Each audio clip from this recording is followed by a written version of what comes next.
आजचा जो सत्संग आहे, या सत्संगाचं नावच आहे चिंतामुक्त होऊन आनंदात कसं जगायचं. पण ते कधी होईल? त्यासाठी आपल्याला आपल्या जीवनाचं आनंदाचं इंद्रधनुष्य फुलवायचंय. आणि जीवनाच्या आनंदाचं इंद्रधनुष्य कसं फुलवायचंय, जीवनातल्या त्या इंद्रधनुष्यांच्या रंगांची उधळण आपल्या जीवनात कशी करायची आणि त्या रंगांची उधळण करून स्वतःच्या जीवनासोबत आपल्या आजूबाजूला असणाऱ्या सर्वांना आनंदी कसं ठेवायचं, त्यांचं आयुष्य सुद्धा रंगीबिरंगी कसं करायचं, त्यांना उत्साह कसा द्यायचा, हेच आजच्या सत्संगातून आपल्याला पाहायचं आहे. आणि यासाठी मी तुम्हाला अगोदर सांगितलं होतं की तुम्हाला कोणकोणत्या समस्या आहेत हे तुम्ही लिहायचंय आणि तुम्ही ते लिहिलंय. मग आता लक्षपूर्वक ऐका, मी काय सांगतोय ते ऐका. या जगामध्ये असं कुणीच नाही की ज्याला कुठली समस्या नाही. या जगात असं कुणीच नाही की ज्याला कुठली समस्या नाही. पण या जगात अशी कोणतीच समस्या नाही ज्याचं समाधान नाही.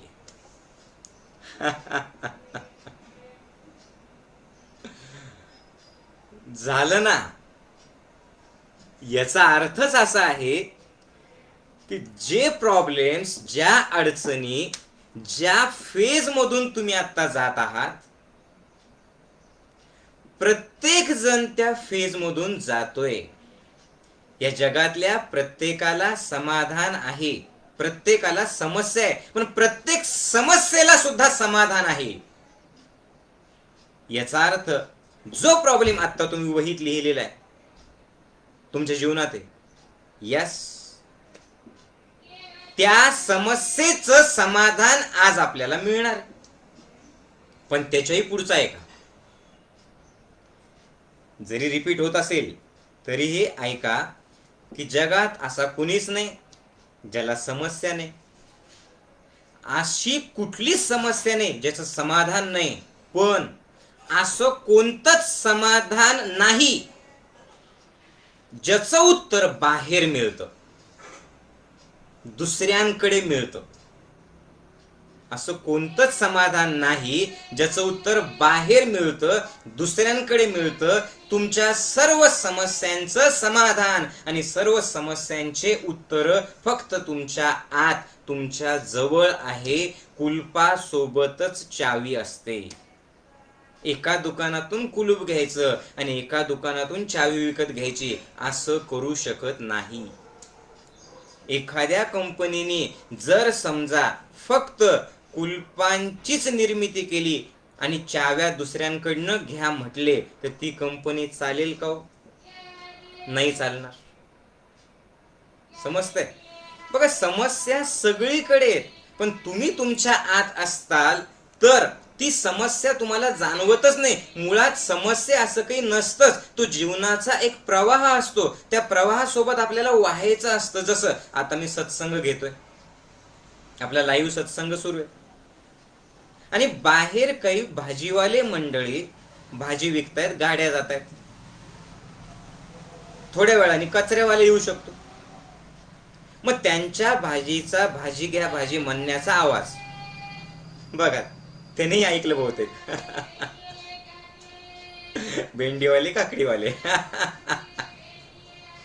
मग आता हा त्यांचा जो आवाज आहे, याला जर मी समस्या म्हटलं तर काय होईल? मी सत्संगात सहभागी होऊ शकेल का? नाही. अरे हा जीवनाचा प्रवाह. इथे प्रत्येक जण त्याचं काम करतो. त्यालाही पैसे मिळवायचे, तुम्हालाही सत्संग ऐकायचा आहे, मलाही सत्संग घ्यायचा आहे आणि या सत्संगाच्या माध्यमातून आपल्याला मध्ये जायचंय. मग जर मी त्या आवाजाला समस्या समजले, एक तर पहिली गोष्ट समस्याच नाही, पण त्याला जर मी समस्या समजलं तर मी ती समस्या दूर करायला जाईल, त्या माणसांवरती ओरडेल, आणि ओरडलं तर भांडणं होतील, सत्संग राहून जाईल. पण जर मला हे कळालं की अरे हे लाईफ आहे, इथे प्रत्येकाला हक्क आहे, प्रत्येकाला जीवन जगण्याचा अधिकार आहे, आणि जो तो ज्याच्या त्याच्या जागेवर बरोबर आहे, हे जर तुम्ही समजलं तर अर्ध्या समस्या तर आपोआपच संपून गेल्या. कारण अर्ध्या समस्या नाहीच आहे, 90%, अर्ध्या कशाला 90% समस्या नाहीच आहे. ज्याला तुम्ही समस्या समजता ती समस्या नाहीच आहे, पण तुमचं समजणं ही समस्या आहे, हाच सगळ्यात मोठा प्रॉब्लेम. समस्या नसण्याला समस्या आहे समजणं हीच सर्वात मोठी समस्या आहे. तुम्ही आहे म्हटलं की आहे, आणि जी समस्याच नाही त्याला सोडवण्याचा प्रयत्न केला. मला उत्तर द्या आता, जी समस्याच नाही त्याला सोडवण्याचं जर तुम्ही प्रयत्न केलं तर ती समस्या सुटेल का? मला सांगा, मला उत्तर द्या. नाही सुटू शकत. का बरं? मुळात ती समस्याच नाहीये, तर त्याचं समाधान कसं मिळेल? आयुष्य संपून जाईल पण तुम्हाला समाधान मिळणार नाही. का बरं? कारण काय कारण आहे? कारण ती समस्याच नव्हती. बीज जर परिपक्व नसेल, परिपूर्ण नसेल, तर त्याच्यातून फळ उगणारच नाही ना. तर यावर्षी बघा प्रॉब्लेम झाला सगळा. जे बिया तयार करणाऱ्या कंपन्या होत्या त्यांनी खोटं चुकीचं बीज तयार केलं आणि विकलं. मग सगळ्या शेतकऱ्यांनी सगळी मशागत केली, बी पेरल्याच्या नंतर जे जे काही पाहिजे ते सगळं केलं, पण त्यांचं बी उगलंच नाही, कारण त्या बी मध्ये शक्तीच नव्हती. उगेल कसं? आडात नाही तर पोहऱ्यात कसं येईल? तसं पहिल्यांदा हे समजून घ्या. कळत नसेल तर विश्वास ठेवा, माऊली जे सांगतायत ते, म्हणजे तुमचा निदान आतला प्रवास सुरू होईल की 90% समस्या ज्याला तुम्ही समस्या समजतात त्या समस्या नाहीये, फक्त तुम्ही घडणाऱ्या गोष्टींना विरोध करता म्हणून त्या तुम्हाला समस्या वाटतात. एकदा त्याचा स्वीकार केला तर समस्या राहतच नाही. जसं आत्ता भाजीवाल्याचं उदाहरण. वेळ द्या ना, ते गेले पुढं भाजी विकत विकत. आणि जर मी विरोध केला असता तर नसते गेले, तिथंच राहिले असते, समस्या तिथंच राहिली असते. आणि एक समस्या आहे का, ते गेल्याच्या नंतर गाडी येईल, ते गेल्याच्या नंतर कचरा येईल, ते गेल्याच्या नंतर दुसरी भाजी येईल, ते गेल्याच्या नंतर बेल वाजेल. मग हे माझ्या बाहेर आहे ना. मी सुरुवातीलाच काय सांगितलं की असं कोणतंच समाधान नाही जे बाहेर मिळतं. सगळ्या समाधानांचं उत्तर, सगळे समाधान आत आहेत. मग या सगळ्या घडणाऱ्या गोष्टी बाहेर आहेत. आले कचरेवाली मंडळी. आपला सत्संग आणि कचरा काढणं हे एकाच वेळेला येतं. कारण ते कचरेवाले घरातला कचरा काढण्यासाठी ओरडतात, आणि हा बाबा मनातला कचरा काढण्यासाठी ओरडतोय. आता तरी मनातला कचरा दे दो, ए कचरेवाला. माझा कचरा ग माझी जबाबदारी, डोक्यातला कचरा काढून टाका, माझा आणि तुझा करू नका, सगळा कचरा देऊन टाका, सत्संगात तुम्ही लक्ष घाला.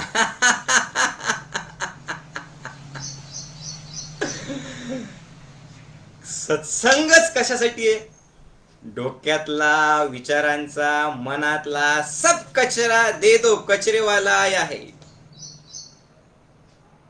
कचरेवाला आया तेरा कचरा निकाल. निकालो कचरा. कहाँ का कचरा निकालना है? अपने अंदर का कचरा निकालना. आपल्या आतला कचरा काढून टाकायचा. काय आहे तो कचरा? ज्या चुकीच्या समजुती आहेत, ज्या समस्या आहेत, जे प्रॉब्लेम्स आहेत, जे रोग आहेत, जे तणाव आहेत, ह्या सगळ्या गोष्टींना पटकन पटकन द्या. अशी ऍक्शन करा, फेका माझ्याकडे, देऊन टाका. कारण मुळात त्यातल्या 90% या समस्या नाहीच. 90% समस्याच नाही. जसं आपण बघितलं, कचऱ्यावाला आला, भाजीवाले आले, बेल वाजली, हे बाहेर घडतंय ना. मग तुम्ही मानलं तर समस्या आहे, आणि मानलं तर मग तुम्हाला देव सुद्धा बदलू शकत नाही. पण जर तुम्ही तुमच्या आनंदात मस्त आहे, तुम्ही तुमच्या आनंदात एकदम फुल एन्जॉय करतायत, या सत्संगात जर तुम्ही सहभाग घेताय, तर तुम्हाला कुठलाच प्रॉब्लेम वाटणार नाही. असं जीवन जगताना तुम्ही चालत आहे, चालत असताना तुम्ही जर म्हटलं की सगळे माझ्याच दिशेने गेले पाहिजे, हा प्रॉब्लेम आहे ना. अरे प्रत्येकाचं स्टेशन वेगवेगळं आहे, प्रत्येक जण वेगवेगळ्या ठिकाणी जाणार आहे. तुम्ही सरळ जाऊ लागलात की नकळतपणे आपोआप काही लोक समोरून येतात. मग त्यांना विरोधक का म्हणतात तुम्ही? एन्जॉय करा. त्या समोरून येणाऱ्याला विरोध न करता छान स्माईल द्या, आनंदी राहा. आणि हे कुणाला शक्य आहे? जो जीवनामध्ये जीवन जगताना जीवन दिलंय, परमेश्वराने जीवन दिलं, हाच खूप मोठा प्रसाद आहे हे ज्याला कळालं तो त्याच्या मस्तीत राहतो, त्याला बाहेरचे प्रॉब्लेम येत नाही. आणि एकदा बाहेर बघणं सोडलं की 90% प्रॉब्लेम संपले. आणि जे बाहेर त्याचं समाधान नाहीच आहे आणि त्याचं उत्तर जर शोधत राहिलं तुम्ही कुठे बाहेर, तुमच्या समस्येचं उत्तर बाहेर. आता बघा नात्यांमध्ये प्रॉब्लेम आहे, जे तुम्ही वहीत लिहिलं बघा तुम्ही, आर्थिक अडचणी, कोरोनाची अडचणी, जे समस्या तुम्ही लिहिल्यात बघा तुम्ही, रिलेशनमध्ये प्रॉब्लेम आहे, मनाचा प्रॉब्लेम आहे, रोग आहेत. तर याचं उत्तर जर बाहेर शोधलं, रोगांचं उत्तर गोळ्यांमध्ये, रिलेशनमध्ये काहीतरी भांडण आहे त्याचं उत्तर समोरच्याने बदलावं याच्यामध्ये, आर्थिक अडचणी आहे तर सरकारनेच फक्त पैसे द्यायला पाहिजे, मी काही करणार नाही याच्यामध्ये. आता काय झालं, तुम्ही इतरांकडनं अपेक्षा ठेवली, म्हणजे स्वतःचा मार्ग काय केला, इतरांकडनं अपेक्षा ठेवली आणि इतरांनी बदलावं, इतरांनी माझं जीवन बदलावं असं म्हटलं तर स्वतः काहीतरी करण्याचा मार्गच तुम्ही बंद करून टाकला. आता तुम्ही डिपेंडंट राहिलात, आता तुम्ही अवलंबून राहिला आणि जो दुसऱ्यावरी विसंबला त्याचा कार्यभाग बुडाला. कळतंय का? जो दुसऱ्यावर विसंबला त्याचा कार्यभाग बुडाला, तो बदलू शकत नाही. आणि बाहेर तुम्ही शोधता त्यांनी बदलावं, त्यांनी बदलावं, त्यांनी बदलावं, त्यांनी बदलावं, किंवा त्यांनी मदत करावी, त्यांनी मदत करावी, त्यांनी मदत करावी. हे तुमचं सुरू झालं, तुमची प्रगती फिनिश, तुमच्यातलं परिवर्तन फिनिश. तुमच्या सगळ्या गोष्टी ज्या घडू शकत होत्या त्या सगळ्या शक्यतांचा सगळा समूळ नायनाट केला कुणी? तुम्ही तुमच्या बाहेर बघण्याने. कारण बाहेर बघून 1000 किलोमीटर धावला ना तर कदाचित एखाद्या क्षणात समाधान मिळू शकेल. तुमचं त्या बाबू सारखं झालेलं. आ गया बाबू. काय झालं बाबूचं? बाबू माझ्या घरी आला आणि घरी आल्याच्या नंतर मी बघितलं त्याचे दोन्ही पाय अगदी लालबुंद, अगदी रक्ताळलेले होते. त्याच्या असं जखमा झालेल्या होत्या त्याच्या दोन्ही पायांना. आणि मी म्हटलं बाबू या दोन्ही पायांना काय झालंय? म्हणे माऊलीजी माझ्या पायाचा नंबर, बुटाचा नंबर 7 आहे, पण चुकीनं मी 6 नंबरचा बूट घेतला आणि त्याच्यामुळे तो बूट मला चावतो. तो बूट छोटा असल्यामुळे बूट चावतो आणि ते बूट चावल्यामुळे या सगळ्या जखमा झाल्या. फार मोठी समस्या आहे म्हणे. अरे म्हटलं मग सिंपल आहे ना, तो बूट फेकून दे, नाही तर ज्याचा 6 नंबर आहे त्याला देऊन टाक ना. तू 7 नंबरचा बूट घे, मी पैसे देतो बाबा तुला. ते म्हणे नाही माऊली मी तुमच्याकडनं पैसे घेणार नाही आणि मी हा बूट दुसऱ्याला तर देणार नाही, पण सगळ्यात महत्वाचं आहे म्हणजे मी हा बूट घालणं काही सोडणार नाही, मी हा बूट घालतच राहणार आहे.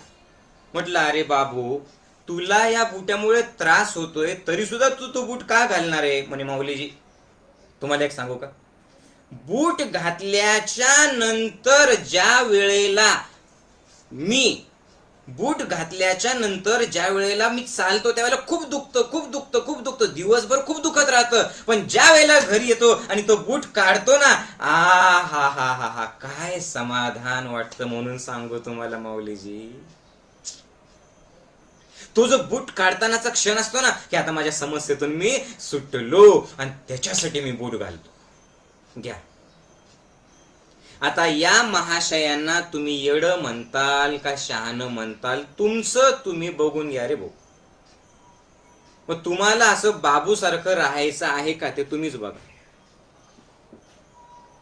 म्हणजे बाहेर शोधणं हे कसं झालं, त्या बूट घालून फिरण्यासारखं झालं. याचा अर्थ तर हा आहे की आपल्याला आपल्या मध्ये बघावं लागणार, आपल्याला आपल्या अंतरंगात डोकावं लागणार. आणि अंतरंगात डोकवलं तर कळेल या अंतरंगात इंद्रधनुष्य आहे. आणि या इंद्रधनुष्याचे जे कलर्स आहेत, या इंद्रधनुष्याचे जे रंग आहेत, त्या रंगांची उधळण जर केली तर सध्याला जे जे समस्या चौफेर उधळलेले आहेत आणि तुम्हाला कुठे घेऊन जातात, रंगांची उधळण करा आणि समस्यांचं उधळणं थांबवा. आणि त्यासाठी काय करा, आयुष्याचं इंद्रधनुष्य फुलवा. किती रंग आहेत इंद्रधनुष्यात? ता ना पी ही नी पा जा, 7 रंग. विबजॉर, VIBGYOR. तुम्ही वाटल्यास मध्ये मध्ये नोट्स पण काढू शकतात बरं, कारण आता खूप इंटरेस्टिंग आहे सगळं. तर आता या ज्या तुमच्या समस्या आहेत, या समस्यांमुळे तुम्हाला चिंता आहे आणि वेगवेगळ्या समस्या आहेत. म्हणजे कुणाला कुणी सोडून गेलेलं असेल, ही समस्या आहे. कुणाला कुणाच्या घरी कुणी वारलेलं आहे आणि मग त्याला एकटं वाटतंय, ही समस्या आहे. अशा अनेक समस्या आहेत आणि या समस्यांमुळे चिंता आहे. तर आता तुम्ही मला सांगायचंय, तुम्ही टाईप करून सुद्धा सांगू शकता, म्हणजे तुम्ही माझ्या सोबत आहात हे मला सुद्धा कळेल. तुम्ही मला सांगायचंय की तुम्हाला काय वाटतं की ज्या समस्या तुमच्या आयुष्यात सध्याला आहे, बघा एक एक गोष्ट पहिले क्लिअर करा मग पुढे चला बरं, नाही तर पुढचं पाठ आणि मागचं सपाट होईल. आपण पहिले काय बघितलं, कोणतीच समस्या अशी नाही ज्याचं समाधान नाहीये. असं कोणतंच समाधान नाहीये जे बाहेर आहे. सगळ्या समस्यांचं समाधान आत आहे. दुसरं काय बघितलं आपण की 90% समस्या या समस्या नाहीच आहेत. तुम्ही विरोध केला, घडणाऱ्या गोष्टीला तुम्ही स्वीकार केला नाही, तर त्या तुम्हाला समस्या वाटतात. कचऱ्याचं उदाहरण बघा तुम्ही. म्हणजे ज्या राहिलेल्या 10% समस्या आहेत त्याचं उत्तर तर बाहेर नाहीये, पण या 10% समस्यामुळे 90% समस्यांचा तर प्रश्न सुटला, त्या नाहीच आहेत, त्या तुम्ही समजलेल्या आहेत. मग समजलेल्या समस्या सोडवण्यासाठी काय करायचं, समज आणायची. ना समझ को समझ नहीं आएगा, समझने वालों को इशारा काफी है. जो समझने वाला है वो बोलेगा हाँ यार ये 90% कुछ है ही नहीं है, ये तो अपने आप हो जाएगा. तो 90% समस्या तो खतम. पण 10% समस्या ज्या आहेत, ज्या तुम्हाला खरंच समस्या वाटतात, त्याचं समाधान आहे ते आतमध्ये आहे. आणि या 10% समस्यांचं समाधान नाही मिळत आपल्याला लवकर, मग चिंता येते. आता तुम्ही मला टाईप करून सांगा, उत्तर देत राहा की तुम्हाला काय वाटतं बरं, चिंता या शब्दाचा अर्थ काय आहे? चिंता करणं, चिंतित होणं म्हणजे नेमकं काय? जे पहिल्यांदा ऐकतायत त्यांनी सुद्धा सांगा मला. जे नुसतंच सहज ऐकायला आले लाईव्ह दिसलं म्हणून, त्यांनी सुद्धा कुठे पळू नका, थांबा आणि मला सांगा चिंता म्हणजे नेमकं काय बरं. चिंतेतून जर मुक्त व्हायचं असेल, ज्याच्यातून मुक्त व्हायचं ते तर कळायला पाहिजे की मुक्त कशातून व्हायचंय. मला चिंतेतून मुक्त कसं व्हायचंय, त्यासाठी चिंता म्हणजे काय तुम्हाला काय वाटतं बरं? चिंतेचा अर्थ काय आहे? चिंता म्हणजे ऐका, चिंतेचा अर्थ हा आहे की एकाच जागी थांबणं, एकाच गोष्टीला पकडून ठेवणं, एकाच गोष्टीमध्ये अडकणं, एकाच गोष्टीचा घडलेल्या वारंवार विचार करणं आणि पुढे न जाता एकाच जागी थांबणं म्हणजे आहे चिंता. कळतंय काय सांगितलं मी? चिंतेचा अर्थ पुढं न जाणं, घडलेल्या गोष्टीला पकडून ठेवणं, एकाच गोष्टीमध्ये अडकणं आणि पुढं न जाता तिथेच थांबणं, याला म्हणतात चिंता.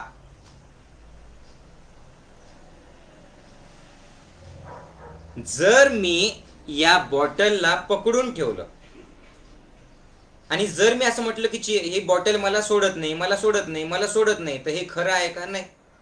तुम्ही बॉटलला सोडा, बॉटल सुटली. तुमच्या जवळपास ज्या चिंता आहेत त्या सगळ्या चिंता तुमच्या आयुष्याची चिंता, जीवनाची चिंता, लेकराची चिंता का बरं? की तुम्ही एकाच जागी थांबलेले आहेत, तुम्ही पकडून ठेवलेले घडून गेलेल्या गोष्टीला तुम्ही सोडतच नाहीये, तुम्ही पुढे जाण्याचा विचारच करत नाही. आणि मग या तिथेच थांबण्यामुळे, तिथेच अडल्यामुळे जे अडलं ते सडलं. कळतंय? जे अडलं ते सडलं आणि जे वाहिलं ते निरंतर राहिलं. लक्षात घ्या, जे अडलं ते सडलं आणि जे वाहिलं ते निरंतर राहिलं, ते कायम राहिलं. तुम्ही जर एकच गोष्ट पकडून ठेवली की ऐसा क्यों हुआ, ऐसा क्यों हुआ, असं का झालं, असं का झालं, याचा अर्थ तुम्ही पुढे जाणार नाही. पुढे नाही गेले, अडलं ते सडलं झालं. जे सडलं म्हणजे काय? शरीराला आले रोग, डायबिटीस, ब्लड प्रेशर, अस्थमा, निद्रानाश, हे सगळे, थायरॉइड, हे सगळे रोग का बरे? जे वाहत नाही लोक, जे लोक वाहत नाहीत त्यांचे हे रोग आहेत. ॲलोपॅथीमध्ये तुम्हाला मिळतील याच्यासाठी काय? औषधी गोळ्या. पण औषध गोळ्या घेऊन ते मध्ये दाबताय तुम्ही. पण चैतन्यवनात आल्याच्या नंतर कितीतरी साधक असे आहेत जे आता सुद्धा ऐकत असतील. ऐकत असताल तर तुम्ही मला सांगा, तुमचा अनुभव लिहा, म्हणजे बाकीच्यांना सुद्धा कळेल की तुमचं ब्लड प्रेशर, डायबिटीस, अस्थमा, निद्रानाश, ऍसिडिटी, चिडचिड, राग, संताप जर निघून गेली असेल तर सांगा, लिहा की यस, आमचं निघून गेलेले हे तर हे सगळे प्रॉब्लेम.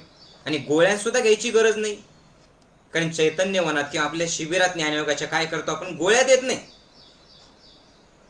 समजतंय का?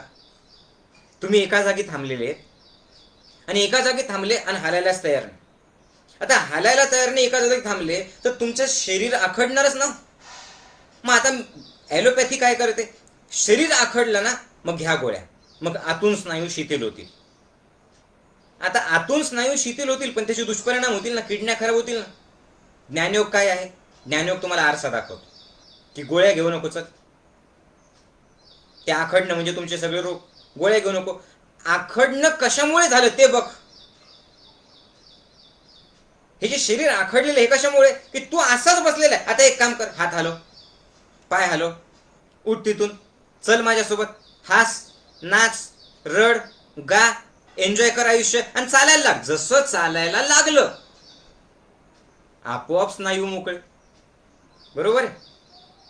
हा, आखडणं, जे आखडलेले उठताना कदाचित त्रास होईल, पण जसे तुम्ही चालायला लागले तर गेले. का बरं? कारण जे वाहिलं ते निरंतर राहिलं.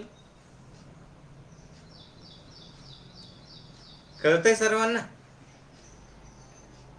तर मुळात ही जी समस्या आहे, तुम्ही पकडून ठेवलेले. त्यांनी असं का बरं बोललं, तो असा का बरं वागतो, माझ्या आयुष्यात का बरं घडलं, माझ्या आयुष्यात माझा नवरा, माझी बायको, माझा बाप, माझी आई, माझा आवडता व्यक्ती माझ्या अगोदर का मेले. आता जन्म मृत्यू आपल्या हातात नाही, पण ते घडून गेलं 2 वर्ष, 4 वर्ष, 5 वर्षापूर्वी आणि तुम्ही पकडून ठेवलं. ते वाईट झालं, नक्की वाईट झालेलं. त्याचं दुःख प्रत्येकाला होणार आहे. दुःख प्रत्येकाला होणार आहे. नाही झालं तर प्रॉब्लेम आहे. दुःख तर होणार, पण आता त्या दुःखाला पकडून किती वेळ ठेवणार तुम्ही? त्या दुःखाला पकडून जर ठेवलं तर आखडेल ना, डायबिटीस होईल, बीपी होईल. त्या दुःखाला पकडून ठेवलं तर वातावरण सगळं खराब होऊन जाईल. मग चिंता म्हणजे काय? पकडून ठेवणं. समजतंय? आता याला पकडून ठेवलेल्या गोष्टींना सोडायचंय. आता जर पकडून ठेवलेल्या गोष्टींना सोडायचंय, अशाच तुमच्या मनात ज्या गोष्टी तुम्ही पकडून ठेवलेल्या आहेत, राग, संताप, चीड, पटकन मला उत्तर द्या. या पकडून ठेवलेल्या गोष्टीला, ही मूठ जी पकडून ठेवलेली, या पकडून ठेवलेल्या सगळ्या गोष्टींना सोडण्यासाठी कोणता मुहूर्त आहे? एकदा बघून सांगता का? पंचांग आहे? पंचांग बघायची गरज आहे? काहीच बघायचं नाही. काय करायचं? आत्ताच्या आत्ता सोडून द्या. सत्संग कशासाठी आहे? मुठ्ठी खोलो. सत्संग कशासाठी आहे? बघा, भंगारवाला आला बाहेर. आता ते बरोबर एक एक जण आहे ना ते त्या वेळेला बरोबर येतं. लव्वा लोखंड आलं बघा भंगारवाला. मी तेच सांगतोय की आत्ताचा तो क्षण आहे. काय? की तुमचं भंगार पटकन विकून टाका, मला देऊन टाका, मी फुकट घ्यायला तयार, देऊन टाक, द्या मला ते. तुमचं भंगार म्हणजे काय? पकडून ठेवलेल्या गोष्टी. आणि तुम्ही चिंतामुक्त राहा. समजतंय? तुम्ही चिंतामुक्त राहा. आणि चिंतामुक्त राहा म्हणायची गरज नाही. तुम्ही आखडलेलं सोडलं, तुम्ही चालायला लागले की चिंतामुक्त आपोआप होणारच आहे. मग चिंता म्हणजे काय? एका जागी थांबणं. बरोबर? 3 शब्द लक्षात ठेवा. 3 शब्द: चिंता, चिंतन आणि चिदानंद. चिंता, चिंतन आणि चिदानंद. चिंता म्हणजे काय, बघितलं एका ठिकाणीच अडकतो आणि चिंतेतून चितेमध्ये जातात. चिंतेतून चितेत जातात है ना. चिंता तुम्हाला चितेपर्यंत पोहोचवते. दुसरं काय, चिंतन. आता चिंतन म्हणजे काय, चिंतेतून बाहेर येण्यासाठी चिंतन हा चिंतामणी. चिंतामणी माहितीये ना, तो घेतला आणि त्याला काही मागितलं की तो मणी आपोआप आपल्या सगळ्या आपल्या इच्छा पूर्ण करतो. तर चिंतेतून बाहेर येण्यासाठी चिंता चितेपर्यंत पोहोचवते, पण चिंतेतून बाहेर येण्यासाठीचा चिंतामणी म्हणजे चिंतन. आणि चिंतन म्हणजे विचार करत बसणं नाही, आता कसं होईल, आता कसं होईल, असं कसं होईल. ते चिंतन नाही, ते मरण आहे. ते अडक नाही. चिंतन 5 मिनिटापेक्षा जास्त नाही करत आपण. चिंतन म्हणजे काय, जागृती. हे 3 सिग्नल आहेत. चिंता रेड सिग्नल, चिंतन येलो सिग्नल आणि चिदानंद green signal. Red, yellow, green. चिंता रेड, चिंतन येलो आणि चिदानंद ग्रीन. चिंता अडकलं की चिंता चितेकडे, चिंताता करत राहता तुम्ही आणि चिंता चितेपर्यंत पोहोचवते. त्याच्यातून बाहेर यायचं असेल तर येलो सिग्नल बघा. रेड असेल तर काय करतो आपण, थांबतो. थांबलं की रेड सिग्नल लागतो. जीवनामध्ये थांबलं की रेड सिग्नल लागला. रेड सिग्नल कसा दाखवत होतो तुम्हाला, रोग आला की रेड सिग्नल आहे, डोकं खराब झाले की रेड सिग्नल आहे, निगेटिव्ह विचारासारखे करायला लागणं हा रेड सिग्नल आहे. समजते, पाठीचा आखडणं, मनक्यात गॅप येणं हा रेड सिग्नल आहे, वजन वाढणं हा रेड सिग्नल आहे. मग ह्या रेड सिग्नल तुम्हाला काय दाखवतो की अरे आता पटकन एक काम कर, आता चिंतन कर, बघ स्वतःला, है ना. रेड सिग्नल आलं की थांबतात. आणि येलो सिग्नल म्हणजे काय, आता तयारीत राहा, आता बघा. चिंतन म्हणजे काय, पाहणं. कोणाला बाहेर नाही, स्वतःला बघणं. चिंतन म्हणजे काय, स्वतःत पॉझिटिव्ह बीज पेरणं. चिंतन म्हणजे काय, संकटात एकाच ठिकाणी न थांबता पुढे जाण्याचा विचार करणं. एकाच जागी न थांबता पुढे जाण्याचा विचार करणं. कळतंय. चिंता थांबणं, चिंतन आता पुढे कसं जाऊ याचा विचार करणं. चिंतन म्हणजे काय, आणि चिंता आणि चिंतन मध्ये काय फरक आहे. चिंता थांबवते, चिंतन पुढे जाण्याचा विचार करतो. चिंता तुम्हाला म्हणते का घडलं, विचार का घडलं. चिंता तुम्हाला म्हणते का घडलं असं विचारत राहा आणि तसंच जग. असं का बरं झालं, ऐसा क्यों हुआ, ऐसा क्यों हुआ, आणि काला उत्तरच नाही. चिंता का घडलं असं विचारायला लावते आणि चिंतन काय करायला लावतं, घडलं तर घडलं, आता याच्यातून पुढं कसं जायचं, याच्यातून बाहेर कसं यायचं याचा विचार तुम्हाला चिंतन करायला लावतो. येलो सिग्नल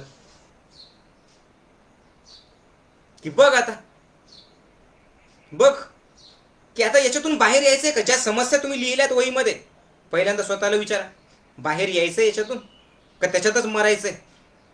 आणि त्याच्यातच मेल विचार करून करून कुणाला काही फरक पडणार नाही. रामकृष्ण ही आले गेले त्याविना जग का ओसची पडले. कुणाचं कोणापासून अडत नाही. एक आयुष्य परमात्म्याने दिलेलं तुम्हाला, तुमच्या हातात आहे की ते एक आयुष्य भरभरून जगायचं की चिंता करत एकाच ठिकाणी ठेवून रोग घेऊन तुम्हाला तसंच मरत राहायचं. ज्या वेळेला अरे मरायचंच आहे ना, मरण तर आपल्या हातात नाही, पण मरायचंच आहे ना, याचा आत्महत्या करून नाही मरायचं. मरायचंच ना तर रडत पडत रोग येऊन नाही मरायचं. असं व्हायला नाही पाहिजे मरताना की हागणं मुगणं तिथेच सगळं रोग झालेले तुम्हाला सगळे. घरचे परेशान आहे, बोलून दाखवणार नाही घरचे तुम्हाला, पण तुमचं हागणं मुगणं जर त्यांना करावं लागलं तुम्ही उठू सुद्धा शकले नाही आणि मरणाची वाट बघतायत, मरणा ये. ते असं जगू नका. मरण असं पाहिजे, आपलं मरण हजारो लोकांना चटका लावून गेलं पाहिजे, असं वाटलं पाहिजे हजारो लोकांना की यार हा मरायला नको होता. आणि यासाठी प्राणायाम रेग्युलरली करा म्हणजे शरीर चांगलं राहील, ध्यान रेग्युलरली करा म्हणजे मन चांगलं राहील, सत्संग नियमितपणे पूर्ण ऐका, चिंतन करा. सत्संग म्हणजे चिंतन, हे चिंतन करा म्हणजे बुद्धी स्थिर राहील आणि पुढं काय करायचं हे कळेल. कबीरा जब हम पैदा हुए, जग हसे हम रोए, ऐसी करणी कर चलो, हम हसे जग रोए.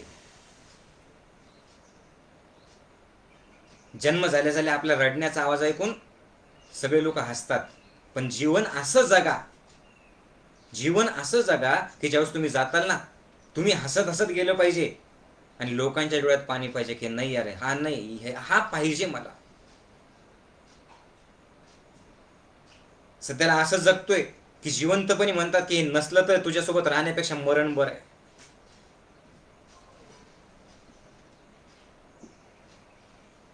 कळतंय का? सत्संग कशासाठी? की देखो का घडलं विचार नाही करायचा, का घडलं नाही, मग आता काय करायचं, बाहेर यायचंय का, आणि यायचंय का बाहेर सांगा, यस का नाही, यस आहे की नाहीये बोला, म्हणा आहे का तोंडाने यस. म्हणजे कोणता सिग्नल आहे? Yellow signal. आणि चिदानंद, चिदानंद म्हणजे काय? चिदानंद म्हणजे ग्रीन सिग्नल. चिदानंद म्हणजे स्वतःची जाणीव. रेड थांबा, तिथंच थांबलेलं सडलं. चिंतन येलो, कसं बाहेर येईल हे बघा. आणि चिदानंद वाहत राहा, ग्रीन सिग्नल जात राहा, वाहत राहा, बहते रहो.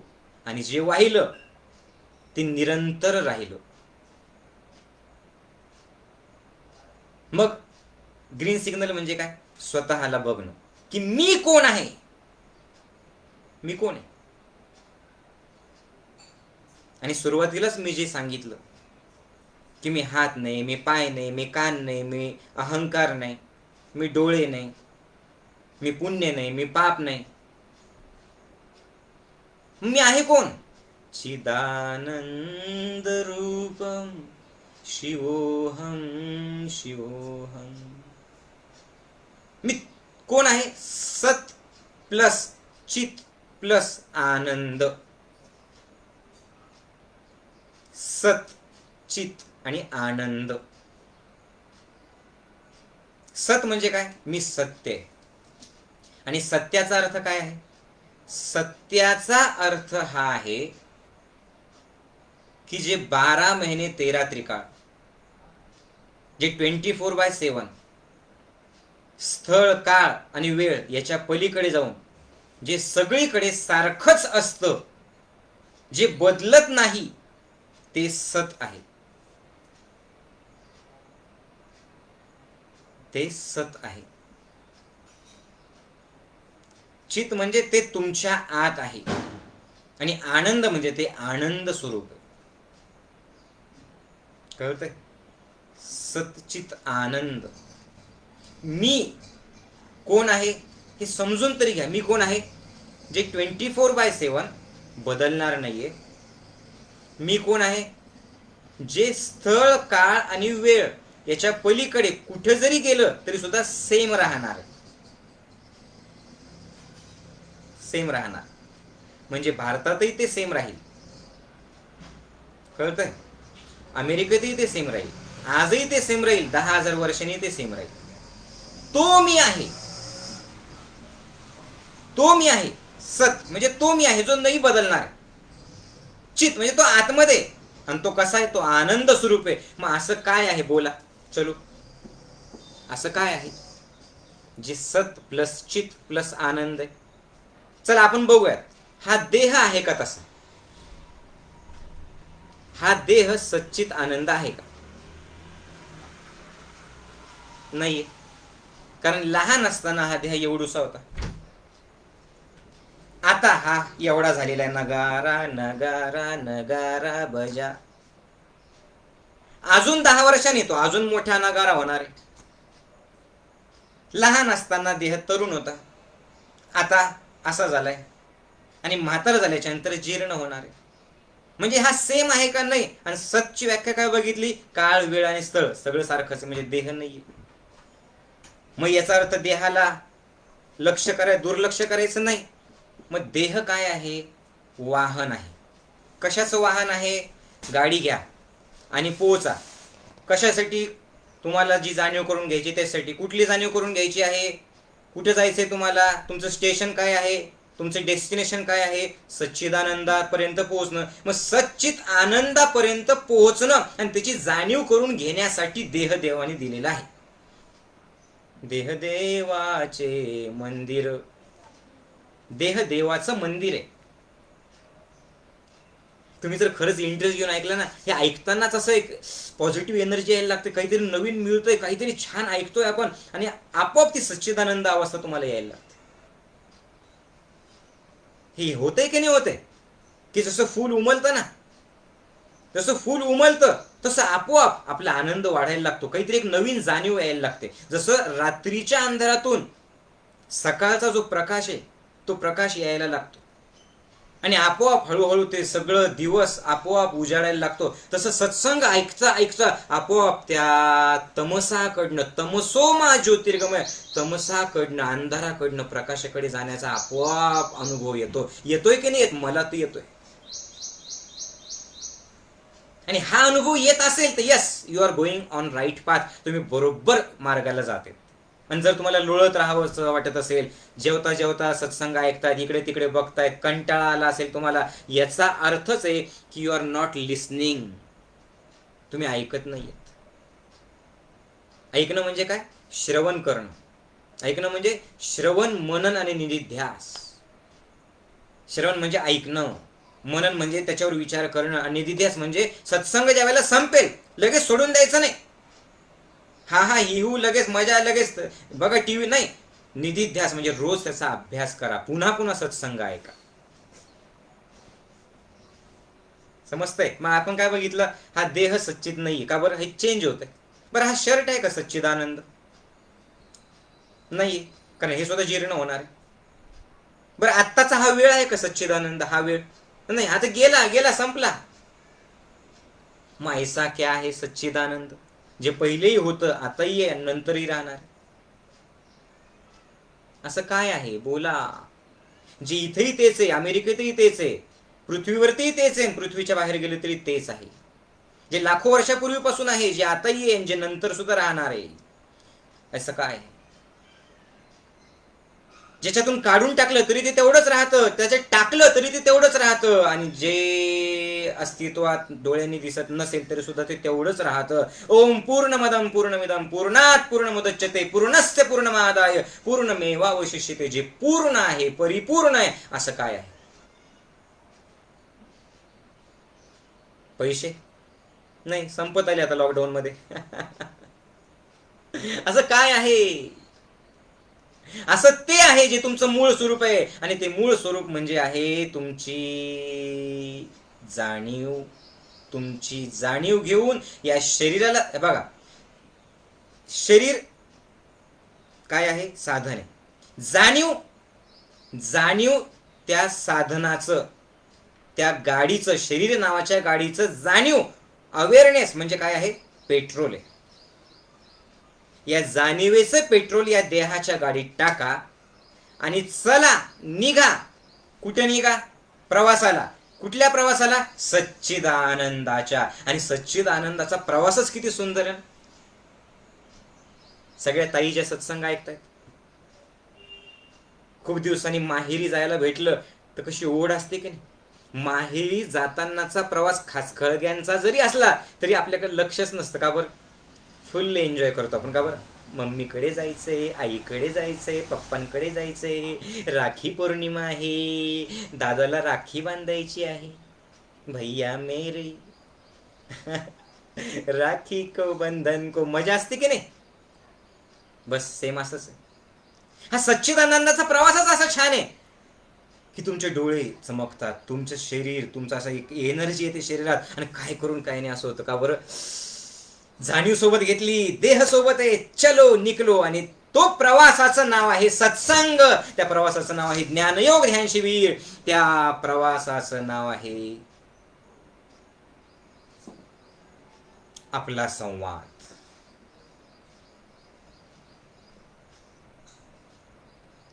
मजा येते की नाही येते?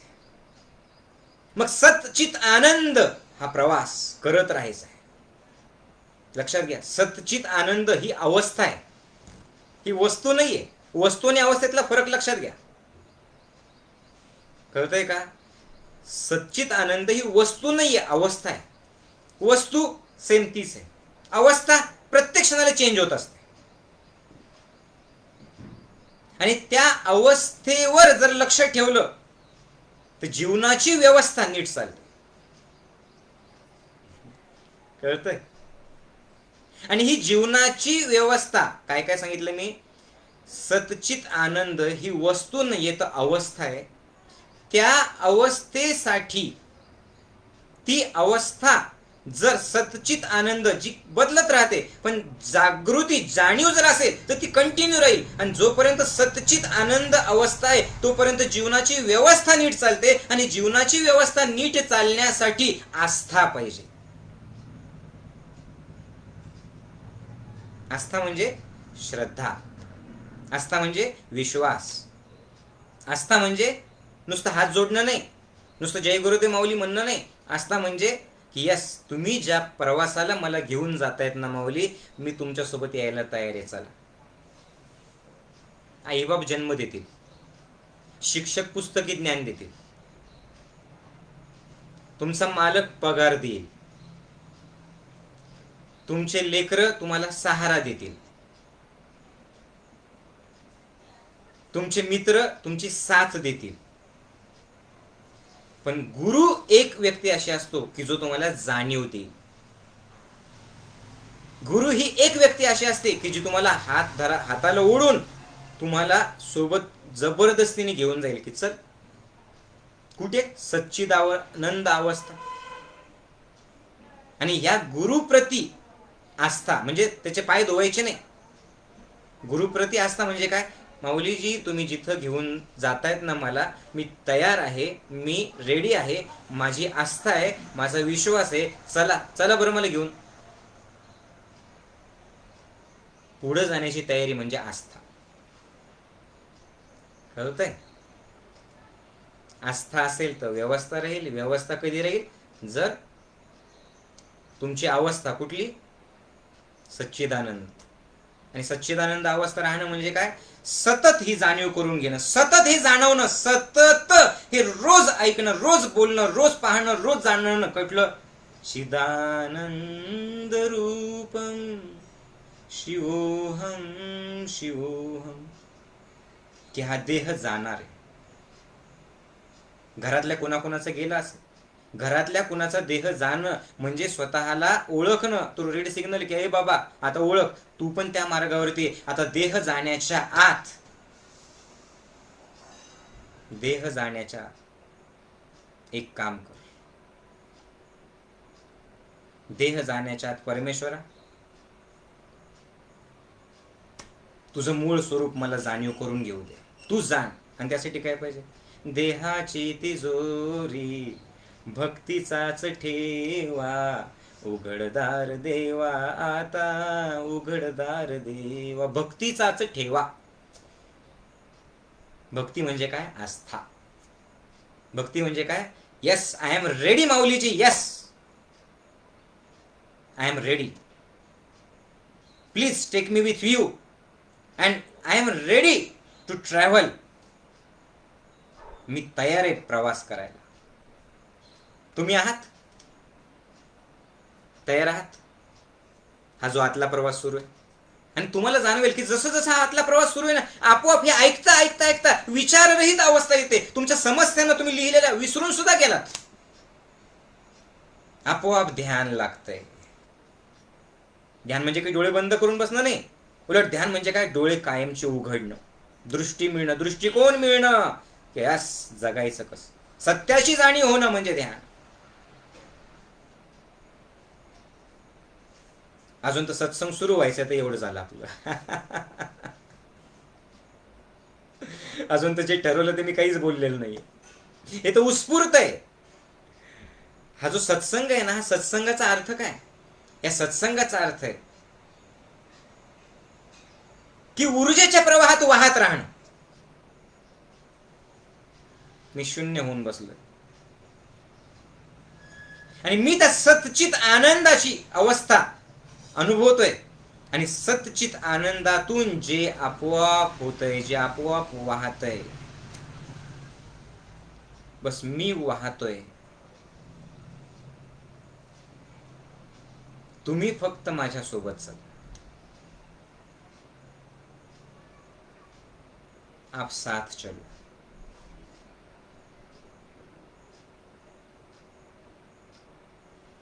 मग हे जाणवतं की हा जो देह आहे, हा देह वापरायला दिलेला आहे, तिजोरी आहे, त्याच्यात भक्ती पाहिजे.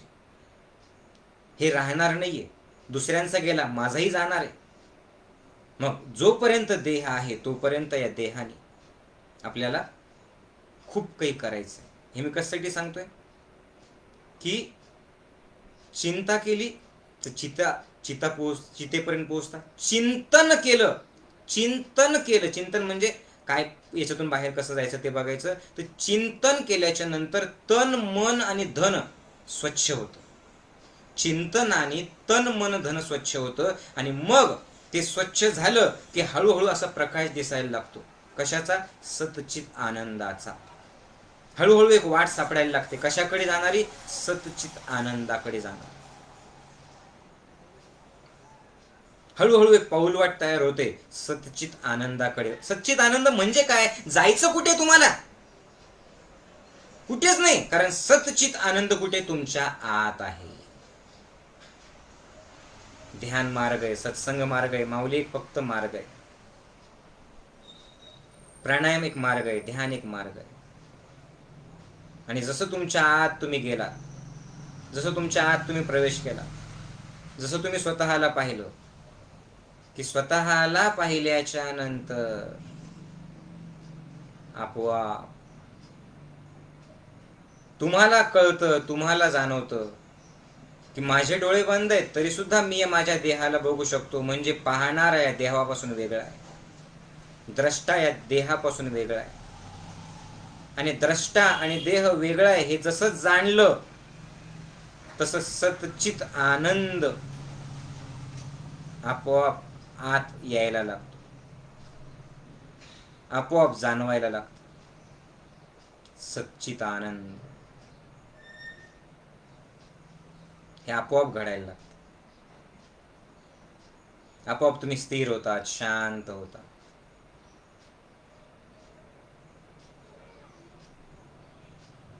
कळतंय की मी ती गोष्ट आहे जी पहिले होतो, आताही आहे, नंतरही राहणार. मी तो आत्मा आहे. आणि आत्मा म्हणजे काही वस्तू नाही जसं दाखवतात लाल टिंब, नाही. आत्मा म्हणजे काय? ऊर्जा आहे. परम ऊर्जेतून ती ऊर्जा निर्माण झालेली, ती ऊर्जेचा एक अंश आहे. तलावापाशी गेलो,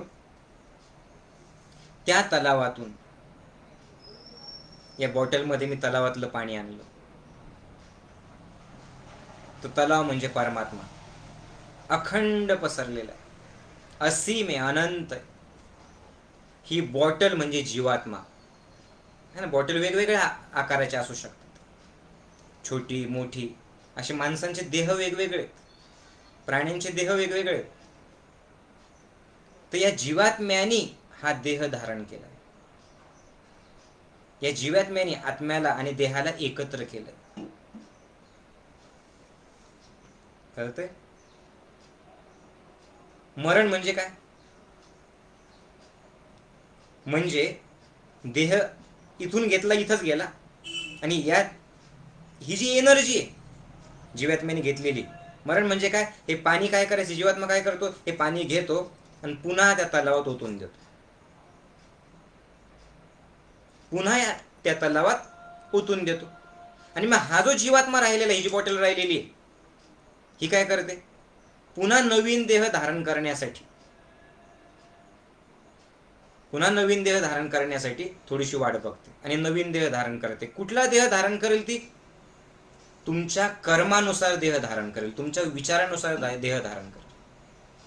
गीतेच्या शेवटच्या अध्यायात सांगितलेलं. की तुम्ही आयुष्यभर जे कर्म केलं आणि मरतानाची जी शेवटची तुमची इच्छा आहे, ती इच्छा पूर्ण करण्यासाठी तुमच्या आयुष्यभराच्या कर्मानुसार हा जीवात्मा त्या परमात्म्याचा एक अंश पुन्हा घेतो आत्मा, आणि एक नवीन देह धारण करतो. पण हा देह धारण केला आणि याच्यासोबतच राहिलं, फक्त देहाचंच शिक्षण मिळालं की आपण विसरून जातो की मी देह नाही, देह तर वापरायला आहे. आणि मग आपल्याला चिंता भेडसवायला लागते. चिंता म्हणजे काय? स्वतःला, स्वतःचं खरं स्वरूप विसरणं. आज जे सगळे लोक, सगळ्यात मोठी समस्या, जे लोक आत्महत्या करतायत, आज जे तरुण मंडळी डिप्रेशनमध्ये आहेत, आज जे शारीरिक मानसिक सगळे रोग येत आहेत, याचं एकमेव कारण हे आहे. कुठलं कारण आहे? की खरं शिक्षण मिळत नाही. जे शिक्षण मिळतंय ते केवळ पुस्तकी ज्ञान आणि जॉबसाठीचं शिक्षण मिळतंय.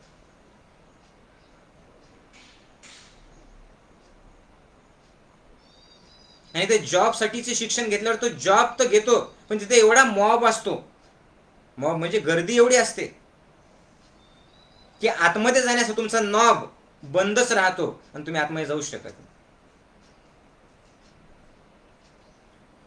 तो नॉब जर उघडायचा असेल तर त्या मॉब पासून, गर्दीपासून दूर व्हावं लागेल.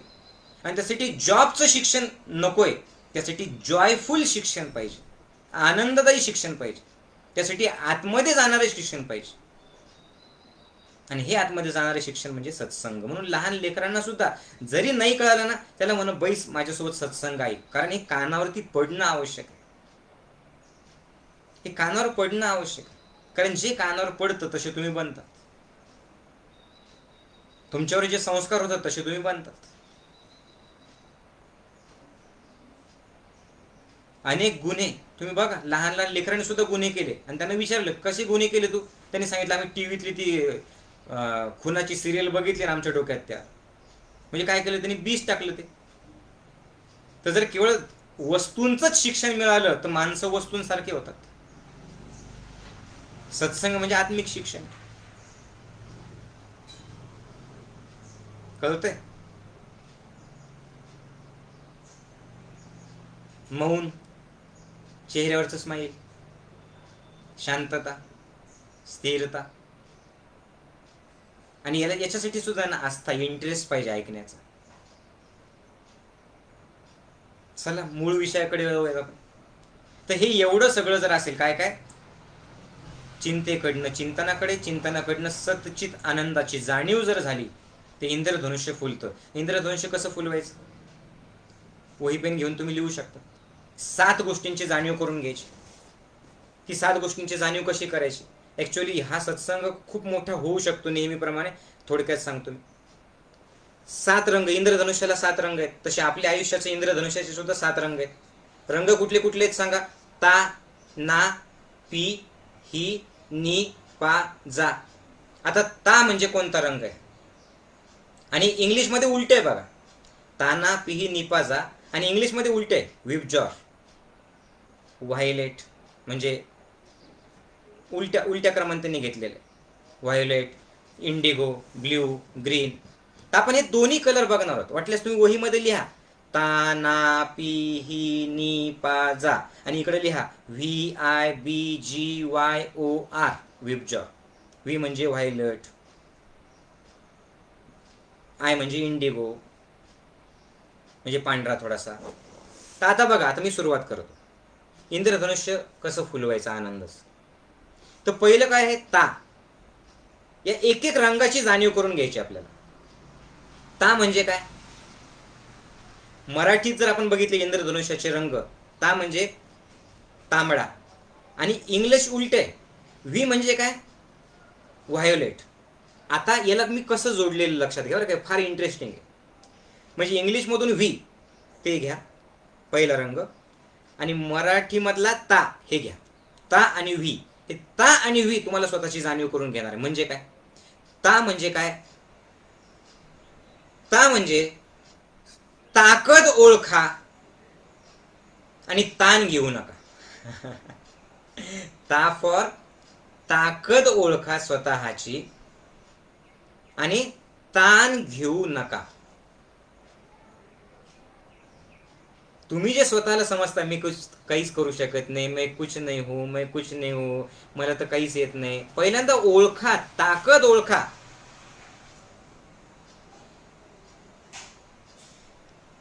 तुम्ही कुणासोबत राहता तसे तुम्ही बनतात. तुम्ही रडक्या लोकांसोबत राहिले तर रडकेच बनतात. तक्रार करणाऱ्या सोबत राहिले तर तक्रारच करत राहतात. माऊली सोबत येत ना तर ओळखा स्वतःला. तुम्ही वाघ आहेत, वाघ. तुम्ही सिंह आहात, फक्त बकरीच्या कळपात राहतायत लहानपणापासून, म्हणून मॅ असं करतायत. मग जर तुम्हाला ओळखायचं असेल की अरे मी मॅ जरी करतोय तरी मी सिंह आहे, तर पहिल्यांदा माझ्या म्हणण्याने होणार नाही, आरसा बघावा लागेल तुम्हाला. तो आरसा मी ऑलरेडी दाखवला की तुम्ही ऊर्जा आहेत. तो आरसा म्हणजे ज्ञान योग आहे. मग स्वतःतली ताकद ओळखा. आणि ताकद ओळखणं आणि ताण न घेणं कधी शक्य? V for violet. आणि व्ही म्हणजे काय? View your self. स्वतःला बघा. View your power. स्वतःची ताकद बघा. आणि हे कधी होऊ शकतं? यासाठी एक गोष्ट सगळ्यात महत्वाचं आहे, व्ही फॉर व्हिजन.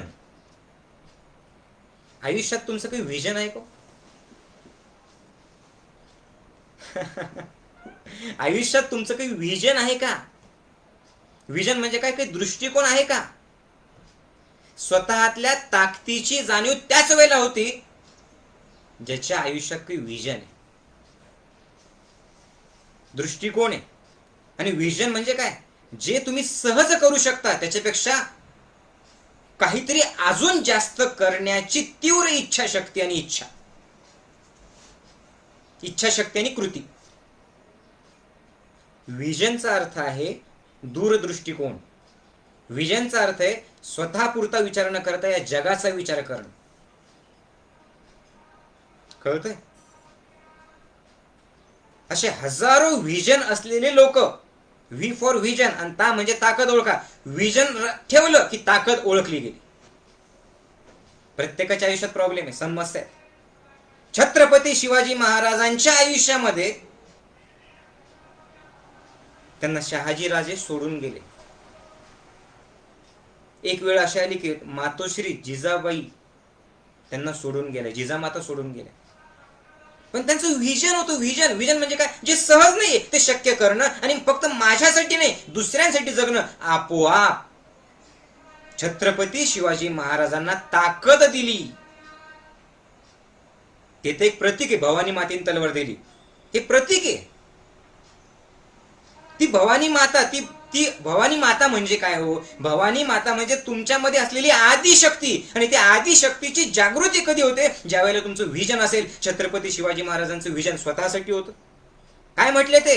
हे राज्य रयतेचं आहे. काय म्हटले ते? हे राज्य व्हावे ही श्रींची इच्छा आहे. म्हणजे रयतेचं राज्य माझं नाही, करायचं मीच,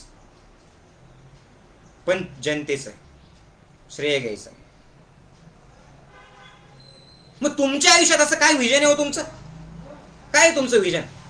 माझं घर, माझी गाडी, माझा बंगला, माझं दुःख, माझे प्रॉब्लेम, काय आहे? काय तुमचं? काय आहे तुमचं व्हिजन? आहे काय?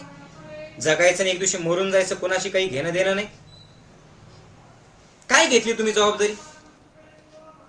विचारा स्वतःला. काय घेतली? काय जबाबदारी तुम्ही? काय तुमचं व्हिजन? लिहा ते नंतर, सत्संग संपल्याच्या नंतर लिहून ठेवा व्हिजन. आणि 10 ओळी लिहा की तुमच्या जीवनात तुम्हाला असं काय करायचंय जे सहज शक्य नाही. काय आहे असं जे इतरांसाठी? काय करत आहात तुम्ही असं रोज जे इतरांसाठी? आणि जर इतरांसाठी तुम्ही जगत नसताल आणि तुमचा दृष्टिकोन नसेल, कशी ताकद येईल? कारण परमेश्वर तितकीच ताकद तुम्हाला देतो जितके तुमची विचारांची कॅपॅसिटी.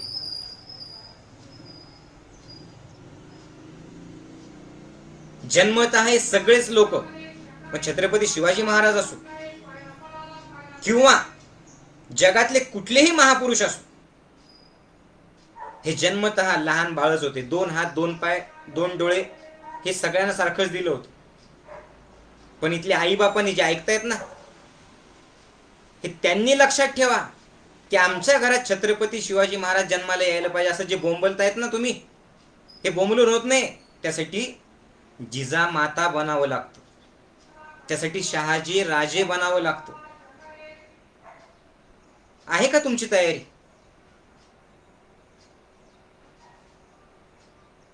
विचार, असं काय वातावरण तयार करून दिलं तुमच्या लेकरांना तुम्ही, की ज्यांना दृष्टिकोन येईल काय जगासाठी जगायचंय? तुम्ही काय केलं आजपर्यंत? कशी ताकद ओळखता येईल त्याला? तुम्ही स्वतःचा विचार करा, स्वतःला लढावं लागतं. माझा अनुभव सांगतोय मी. स्वतःचा विचार करा, स्वतःला लढावं लागतं, स्वतःला करावं लागतं.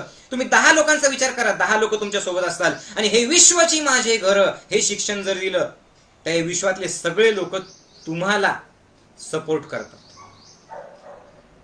कोण कुठल्या कधी आता जे म्हणतात ना, परमेश्वर नाही मला, परमेश्वर नाही मदत करत, परमेश्वर नाही मदत, का बरं? कारण स्वतःसाठी जगतोय. जसं इतरांचा विचार करायला लागला, दृष्टिकोन आलं, विजन आलं, तुम्हाला हे जाणवेल काय कोण कधी कोण माहिती नाही, पण तो परमात्मा कोणत्याही रूपात येऊन सहस्त्र हाताने तुम्हाला मदत करून जातो. ज्ञानयोगाची सुरुवात ज्यावेळेस झाली, मी एकटा होतो. मी आजपर्यंत कुठल्या गावात स्वतःहून गेलो नाही की ज्ञानयोग शिबिर घ्या, शिबिर घ्या, शिबिर घ्या, ना कुठे पाठी लावली शिबिर घ्या. आता ज्ञानयोग ही चळवळ झाली. आता ज्ञानयोग हे शिबिर राहिलंच नाही.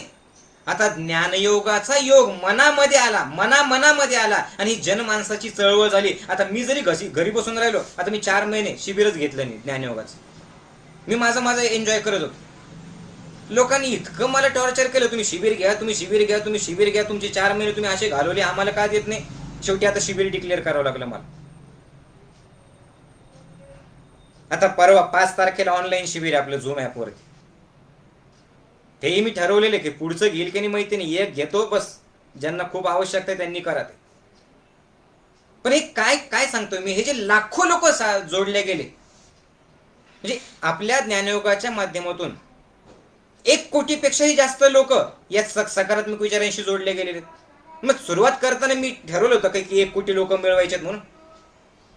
मी फक्त ठरवलं होतं, परमेश्वरा हे 2 हात आहेत ना, हे तोंड दिलेले देवानी, हे जे डोकं दिलेलं आहे ना, एवढंच कर परमेश्वरा, माझ्यासाठी मला वापरायचं नाही, मी तुला शरण येतो, तू काय करून घ्यायचं ते करून घे, माझं जीवन दुसऱ्यांसाठी झालं.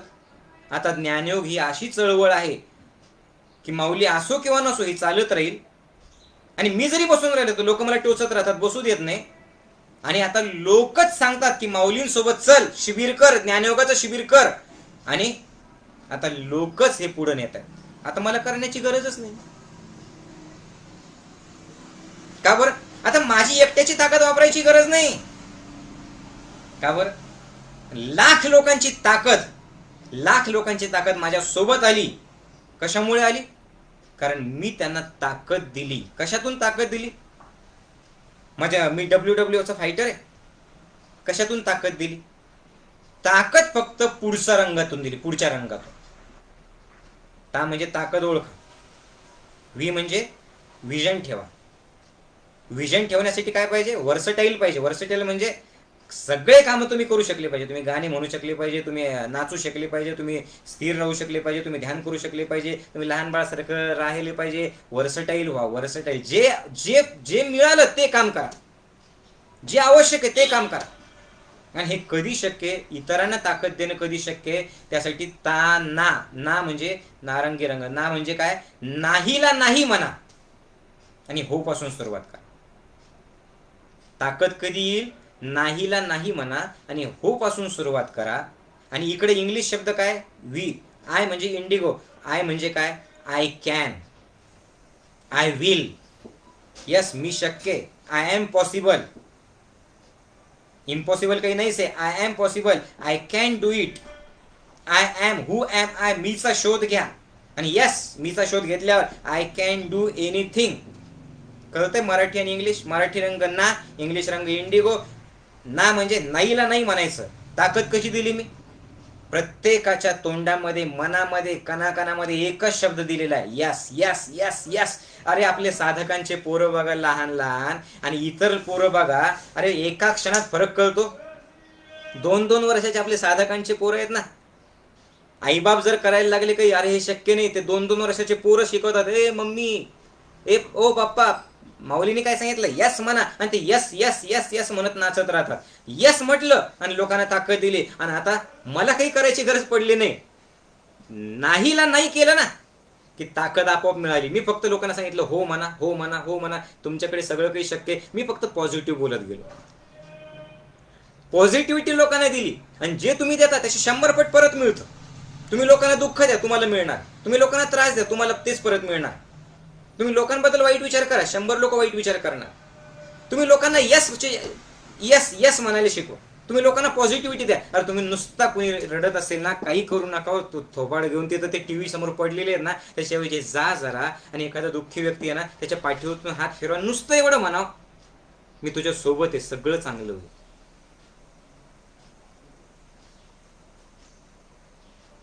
तुमचा विश्वास असो नसो, पण मला मला हे जाणवतंय की माझ्यामध्ये प्रचंड एवढं सामर्थ्य आलेलं आहे. मी एक सर्वसामान्य व्यक्ती आहे, पण एवढं सामर्थ्य आलेलं आहे, पण मला हे जाणवतं की जे मी बोलतो ते आपोआप होतं. का बरं? कारण मी आता एकट्याने, शरीर हे आहे, पण 1 कोटीपेक्षा जास्त साधकांच्या शुभेच्छा आणि आशीर्वाद माझ्यामध्ये, आणि त्या शुभेच्छा आणि आशीर्वाद आपोआप माझ्या मुखातून, आशीर्वाद आणि शुभेच्छा माझ्या मुखातून पॉझिटिव्ह वाक्यांच्या रूपाने बाहेर पडतात, त्या सत्संगाच्या रूपाने बाहेर पडतात. आता आम्ही एक दोघं एकमेकांना जोडले गेलेलो. लोक म्हणतात ना, मेरे पास गाड़ी है, बंगला है, ये है, वो है, तुम्हारे पास क्या है? मेरे पास 1 कोटी साधकों की शुभेच्छा और आशीर्वाद है. आणि अरे बाबा, लेकरा हो, सोन्या हो, एक गोष्ट लक्षात ठेवा कि सगळ्यात शेवटी दवा काम में नहीं आती, ये दुआ काम में आती है. दवा से ज्यादा दुआ असर कर जाती है. साधं एक तुमचं पॉझिटिव्ह वाक्य लोकांना जर प्रेरणा करून आणि आनंदी करून गेलं ना, तुमचं एक पॉझिटिव्ह वाक्य लोकांच्या चेहऱ्यावरती जर स्माइल देऊन गेलं ना,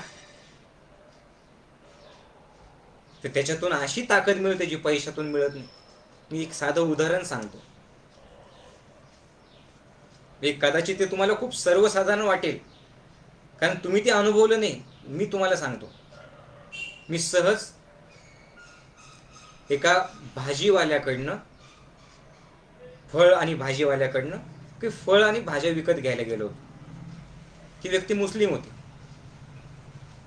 आता मी त्याच्याकडनं भाजी विकत घेतली आणि काही फळ विकत घेतली, आणि फळ आणि भाजी विकत घेतल्याच्या नंतर आता हे ना, तुम्हाला ते जाणवणार नाही, कारण त्या माणसाचे डोळे, त्या माणसाचा भाव,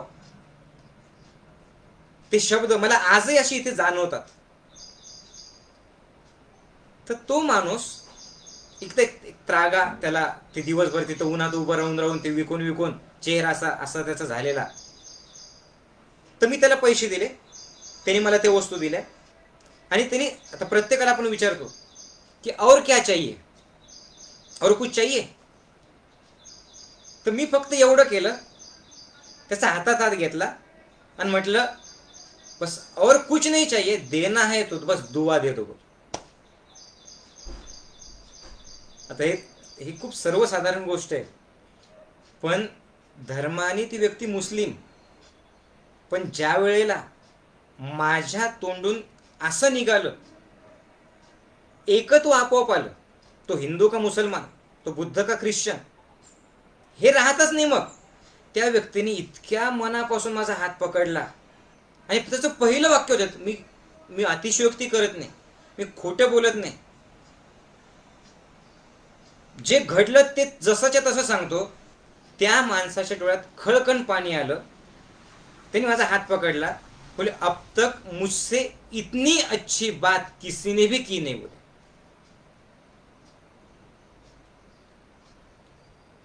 बस मैं दिल से, दिलो जान से ये बोलता, बोले कि आपको जो कुछ भी आप चाहते हैं वो सब पूरा हो जाए, ये मेरी दुआ है. बोले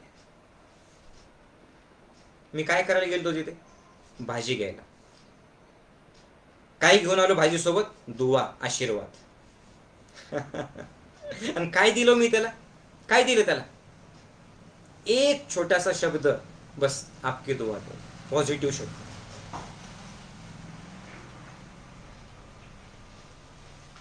आपल्या तोंडातून बोलायचं ना तर फक्त पॉझिटिव्ह बोला. जे लोक तक्रार करतात ना, जे लोक सगळ्यांविषयी तक्रार करतात, त्या तक्रार करणाऱ्या लोकांचं रिलेशन चांगलं राहत नाही. तक्रार करणाऱ्या लोकांना मायग्रेनचा त्रास सुरू होतो. जे लोक दुसऱ्याविषयी सारखी तक्रार करतात त्यांचं नेहमी डोकं दुखत राहतं. जे लोक इतरांचं चांगलं झाल्यावर जळतात ना, त्यांना ऍसिडिटी होते.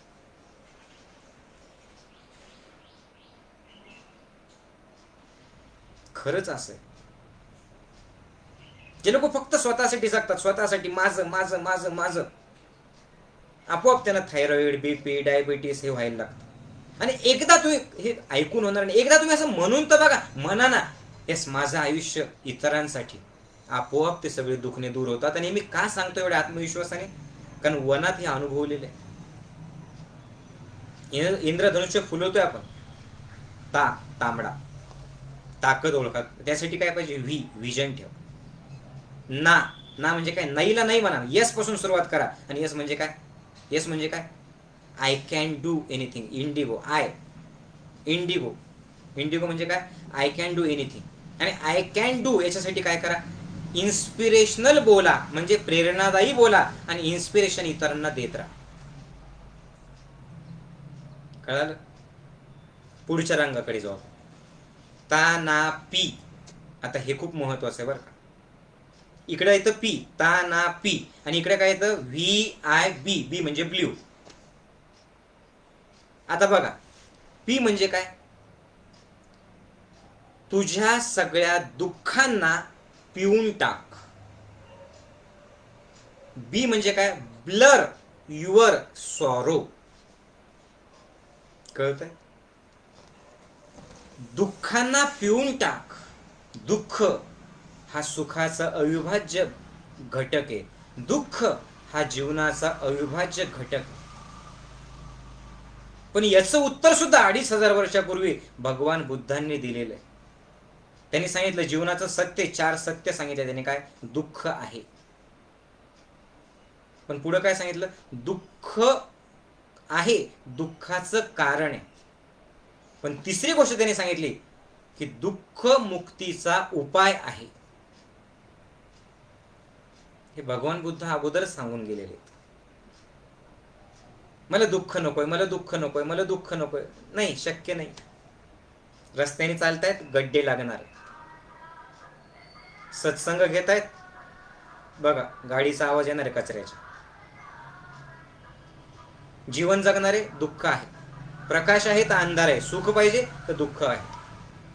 आणि सतचित आनंद, आनंदाच्या पलीकडे काहीच नाही.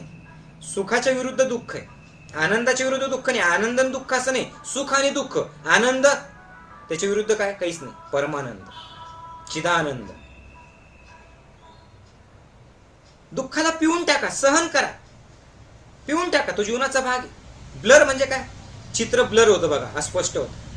Just blur your sorrow. त्या सॉरोला, त्या दुःखाला पुसून टाका, त्या दुःखाला पुसून टाका, आणि दुःखाला पिऊन टाका. कळतंय? बी म्हणजे ब्लर युअर सॉरो, आणि पी, ताना पी म्हणजे काय, तुमच्या त्या दुःखाला, अडचणींना पिऊन टाका. तुम्ही जितकं पिताल, जितकं दुःख पिताल, तेवढं मजबूत होताल. हे संकट तुम्हाला मजबूत करतात, लक्षात घ्या. कळतंय का? एकदा गाडी चालवता चालवता पडला, का पडला, पडल्याच्या नंतर लागलं, वाईट झालं, बरोबर आहे.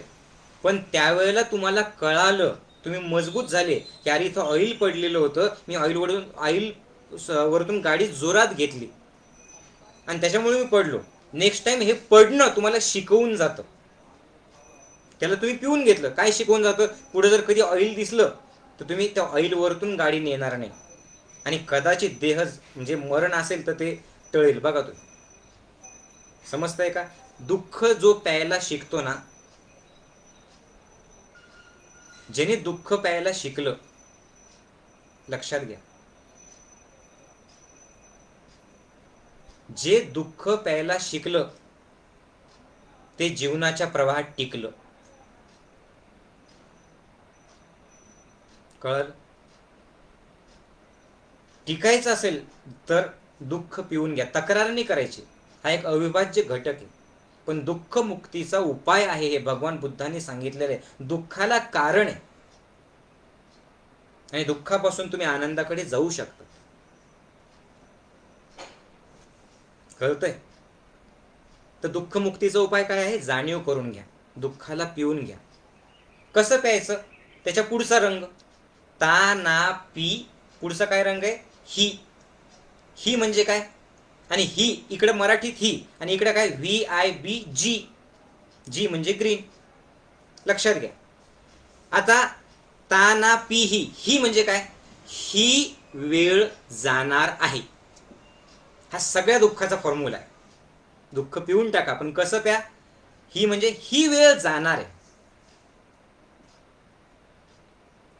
आज ज्या प्रॉब्लेम्स मध्ये तुम्ही आहात, आज ज्या समस्येत तुम्ही आहात, किंवा त्याच्या उलट आज ज्या सुखात तुम्ही आहात, आज ज्या आनंदात तुम्ही आहात, हे जाणार आहे. कुठलीच वेळ सारखी नसते. त्याच्यामुळे तुम्ही अडकून बसू नका. लक्षात ठेवा, खूप वाईट आहे, खूप वाईट आहे, खूप वाईट आहे. लक्षात ठेवा, ही वेळ जाणार आहे. पुन्हा मी छत्रपती शिवाजी महाराजांचं उदाहरण घेतो. आग्र्यात अडकून बसलेले असताना जर समजा महाराज दुःखी झाले असते, रडले असते, तर काय केलं त्यांनी? त्यांचा झालेला दरबारात, औरंगजेबाच्या दरबारात झालेला अपमान पिला त्यांनी, गिळला त्यांनी अपमान. बरोबर आहे? तक्रार नाही केली त्यांनी. आणि काय केलं? ते फक्त थांबले. ते फक्त थांबले. ते सगळे रंग त्यांच्यात होते. आय कॅन डू, मी करू शकतो, पण त्यासाठी संयम ठेवला त्यांनी. आणि काय केलं त्यांनी? एकच गोष्ट लक्षात ठेवली, ही म्हणजे ही वेळ जाणार आहे. आणि इंग्लिशमध्ये काय आहे? जी म्हणजे ग्रीन. ग्रीन म्हणजे काय? ही वेळ जाणार आहे, त्यासाठी तू काय कर? जी म्हणजे काय? Go ahead, get going. तू जात राहा. आणि कसं जात राहा? जाताना नुसतं जायचं नाही. जी म्हणजे काय? गो, जात राहा, गो अहेड. पण कसं go ahead? Grow from your sorrow. Grow from your sorrow. तुमच्या दुःखातून शिकत राहा, संकटातून शिकत राहा. हे दुःख तुम्हाला मजबूत बनवतात. दुःखातून तुटून जाऊ नका. हे सत्य, हे ओळखा आणि ग्रो फ्रॉम युअर सॉरो. कळतंय? आई बाबा आहेत, आई सोडून गेली, बाबा एकटेत. आता या बाबांनी बायको सोडून गेली, बायको सोडून गेली म्हणून न राहता आता लेकरं आहेत ना, त्यांच्यासाठी जागा. आता जे आयुष्य आहे ना, ते इतरांसाठी जागा. पती सोडून गेलाय, पत्नी एकटी आहे.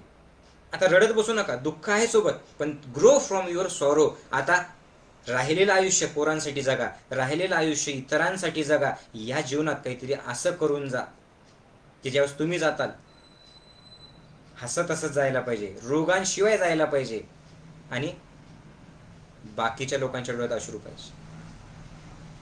कळतंय? Grow from your sorrow. आणि ही वेळ जाणार.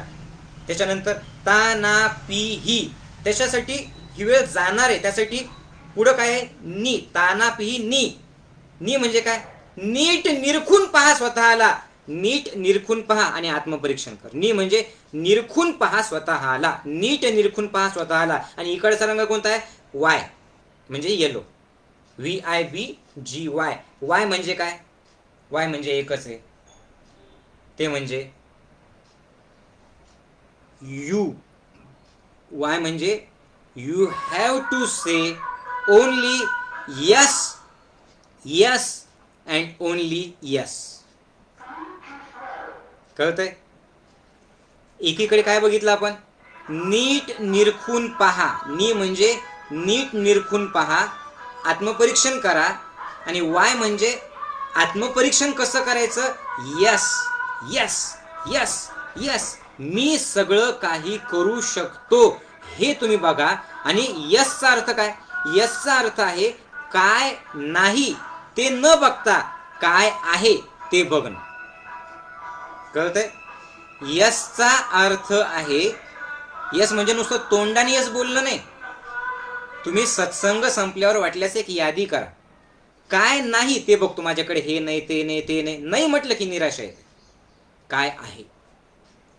एक लंगडा माणूस एकच पाय असलेला माणूस मस्त नाचत होता, चेहऱ्यावरती सच्चिदानंद. दुसरा एक व्यक्ती त्याच्याकडे गेला, म्हणे अरे ए लंगड्या, एकच पाय तुला आहे, लोकांना दोन दोन आहे, आम्हाला दोन दोन पाय आहे, आणि तुला एकच पाय तरी तू नाचतो का बरं, आनंदी का बरं? त्याचं बोलणं ऐकलं की तो अजून जोरजोरात नाचायला लागतो, देवाचे आभार मानतो, आणि तो म्हणतो की मी देवाला धन्यवाद देतोय की बरं झालं देवाने दोन्ही पाय माझे काढून घेतले नाही, जो एक पाय दिलाय ना तो एक पाय दिला त्यासाठी मी धन्यवाद देतोय, जो नाही पाय त्याच्यासाठी मी रडू कशाला, जो आहे पाय मी त्याला सोबत घेऊन मस्त नाचतोय आणि देवाचं गीत गातोय. जे नाही त्याला बघून मी रडणार नाही, तर जे आहे त्याला बघून मी काहीतरी चांगलं करणार. बघा तुम्ही,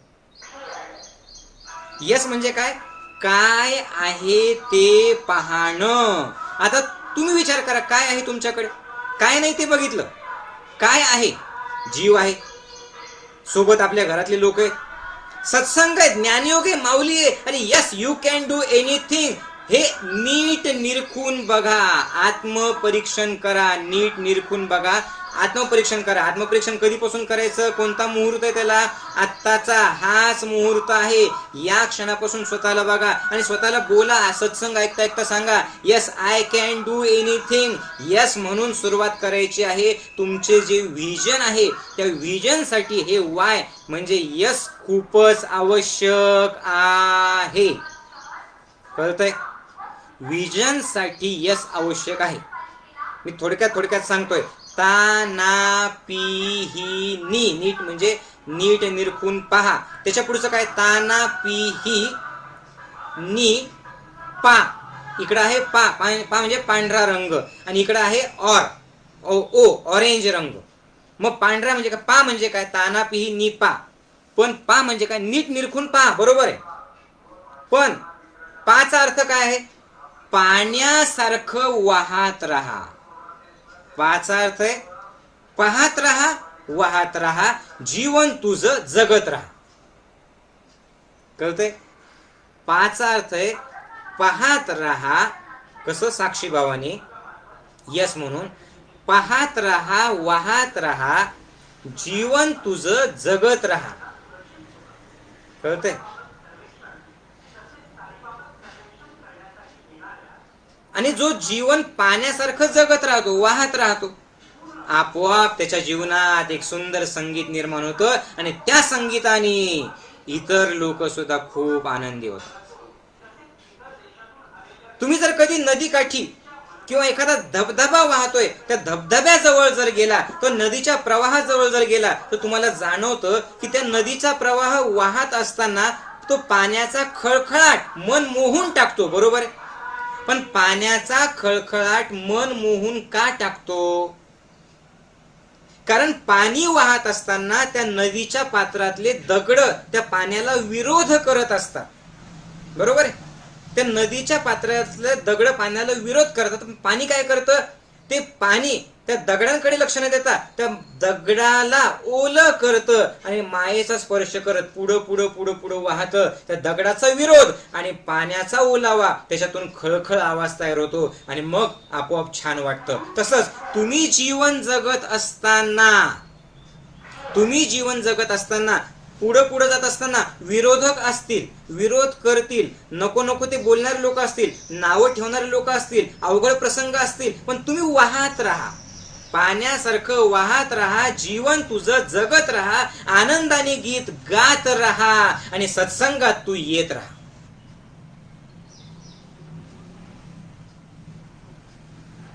सत्संगात तू येत राहा आणि स्वतःचं आत्मपरीक्षण करत राहा.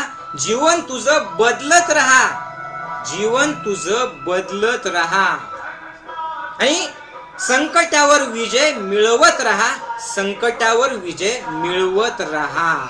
आणि याच्यासाठी अ म्हणजे काय, ओ म्हणजे काय, ओचा अर्थ हा आहे की अपॉर्च्युनिटी म्हणजे संधी.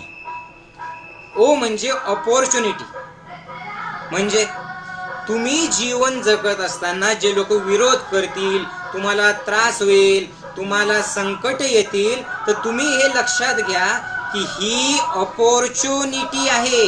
ही एक संधी आहे जीवनाने दिलेली. कुठली संधी? माझं ज्ञान वापरण्याची संधी, मी किती मजबूत आहे ते बघण्याची संधी.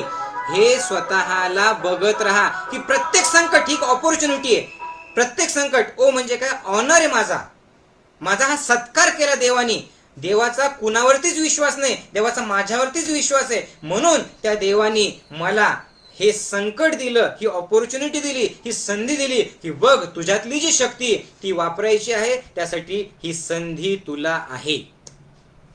आणि त्यासाठी काय करायचं? पाण्यासारखं वाहत राहायचं. आणि सगळ्यात शेवटचा रंग काय? जा. जा म्हणजे जांभळा. आणि इकडे कोणता आहे? आर म्हणजे काय? रेड. म्हणजे काय? तर जा. ताना पिही आणि निपा जा म्हणजे काय? जा म्हणजे काय? तर जात राहा. कसं जात राहा? जाणीव ठेवून जात राहा. जा म्हणजे जाणीव ठेवून जात राहा. पण ही जाणीव ठेवून काय करायचं? इकडं आर म्हणजे काय? रिस्पॉन्सिबिलिटी घे. रिस्पॉन्सिबल हो. तू दोन गोष्टी. एक काय? रिस्पॉन्सिबिलिटी म्हणजे काय? जे जे काही तुझं आयुष्य तुला बदलावं असं वाटतं, तुझ्या आयुष्यात जे जे घडावं असं वाटतं, त्याची जबाबदारी, रिस्पॉन्सिबिलिटी तू घे. दुसरं येऊन कोणी आयुष्य बदलणार नाही. समाजात जे बदल वाटतात ते तू कर, तू जबाबदारी घे. आणि याच्यासाठी काय कर? जे काही तुझ्या आयुष्यात घडेल त्या घडणाऱ्या गोष्टीला पॉझिटिव्ह रिस्पॉन्स दे. रिस्पॉन्स पॉझिटिव्ह आला की रिस्पॉन्सिबिलिटी आपोआप जाणीव होते. रिस्पॉन्स निगेटिव्ह आला की मग काहीच होत नाही. तसंच पडून राहिले तुम्ही. जर तुम्ही तसंच पडून राहिले, एका ठिकाणी पडून राहिले, गंज लागतो. आणि जे रस्ट आहे ते वेस्ट असतं. रस्ट म्हणजे गंज, ते वेस्ट होतं, ते काहीच कामाचं नसतं. Rest is rust. आराम करणं, पडून राहणं, थोबाड घेऊन तक्रार करत, रेस्ट इज रस्ट. कळालं? तर ही जी रेस्ट आहे, ही रेस्ट ठीक आहे ना. काम करताना तुम्ही ध्यानातून रेस्ट घ्या, पण मनाला रेस्ट दिली का तुम्ही? तुम्ही झोपले तरी सुद्धा तुमचं मन सुरूच आहे ना. मग मन गंजणार नाही तर काय होणार? रेस्ट मनाला पाहिजे. रेस्ट मनाला पाहिजे. तुम्ही रेस्ट शरीराला देतायत. कशी? झोप झाली तरी सुद्धा लोळून राहा, संकट आलं तरी सुद्धा पडून राहतात. आणि काय म्हणतात? दुसऱ्यानी कुणीतरी बदलायला पाहिजे. मग गंज चढणारच.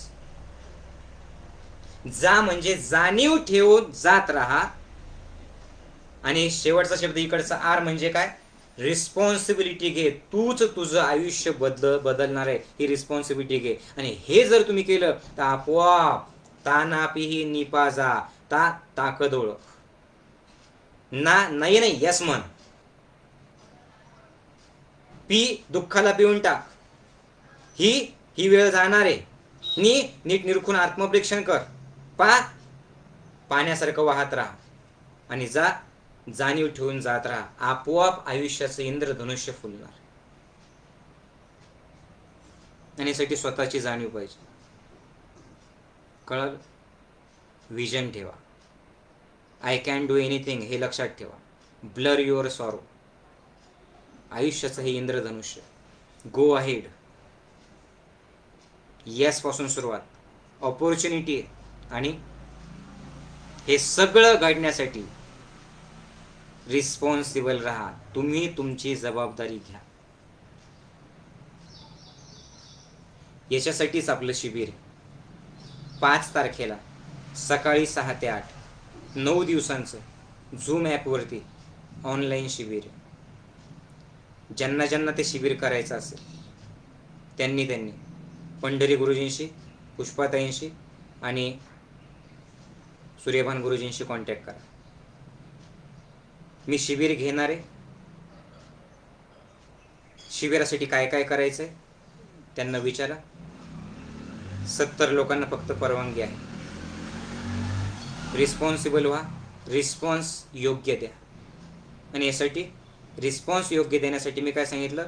मनाला रेस्ट पाहिजे आणि शरीराला काम पाहिजे. मनाला रेस्ट आणि शरीराला काम पाहिजे. तर मनाला रेस्ट त्याच वेळेला मिळेल ज्या वेळेला तुम्हाला स्वतःची जाणीव होणार आहे. इथे आपण थांबणार आहे. तुमच्यापैकी प्रत्येकाने हा सत्संग शेअर करा. शिबिरात सहभागी व्हा 9 दिवसाच्या शिबिरामध्ये. आणि हे जे समस्या तुम्ही लिहिलात हे जर वापरलं इंद्रधनुष्य, तर निश्चित त्या इंद्रधनुष्याने तुम्ही तुमचा आयुष्याच्या रंगांची उधळण अजून छान आनंदाने करू शकता. तर प्रत्येकाने जबाबदारी घ्या आणि हे ऐकत राहा सगळ्या गोष्टी. आता